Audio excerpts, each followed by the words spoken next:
Indian വ്യോമസേന 90 super Rafale ജെറ്റുകൾ വാങ്ങാൻ തിടുക്കം കാണിക്കുന്നത് എന്തുകൊണ്ട്? ഇന്ത്യൻ വ്യോമസേന 90 സൂപ്പർ റാഫേൽ ജെറ്റുകൾ ഉടൻ വാങ്ങാൻ ആഗ്രഹിക്കുന്നു. ഇന്ത്യൻ വ്യോമസേനയിലെ കുറഞ്ഞു വരുന്ന സ്ക്വാഡ്രണുകളുടെ എണ്ണം എത്രയും വേഗം നികത്തുന്നതിനുള്ള പ്രക്രിയയിലാണ് ഇന്ത്യ.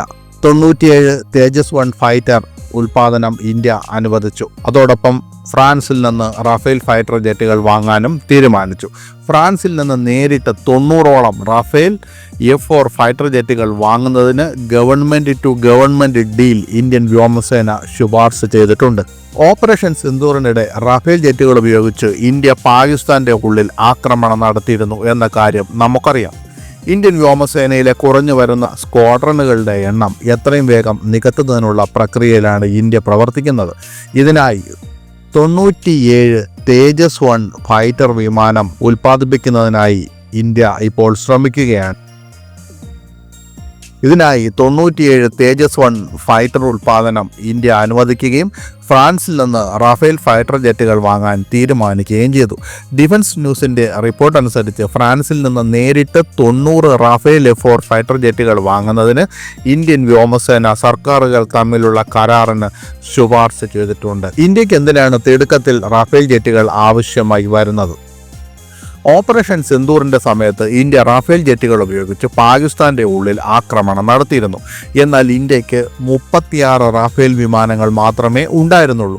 ഇന്ത്യൻ വ്യോമസേനയ്ക്ക് വിമാനങ്ങളുടെ ക്ഷാമം അനുഭവപ്പെട്ടു.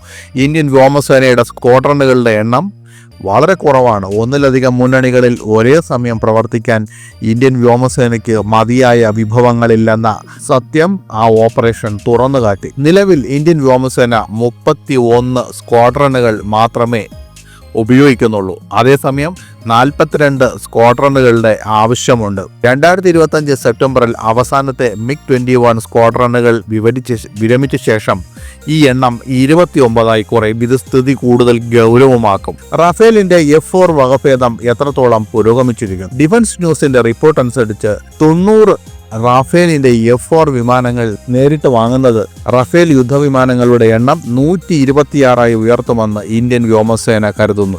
2007 ഇന്ത്യ ഇത്രയും യുദ്ധവിമാനങ്ങളുടെ ആവശ്യകത പ്രകടിപ്പിച്ചിരുന്നു. നിലവിലുള്ള F3R വേരിയന്റിനേക്കാൾ വളരെ നൂതനമാണ് റാഫേലിന്റെ F4 വകഭേദം. കൂടാതെ ശക്തമായ AESA റഡാർ, നവീകരിച്ച ഇലക്ട്രോണിക് യുദ്ധ സംവിധാനം, നെറ്റ്വർക്ക് സെൻസിംഗ് യുദ്ധശേഷികൾ എന്നിവ ഇതിനുണ്ട്.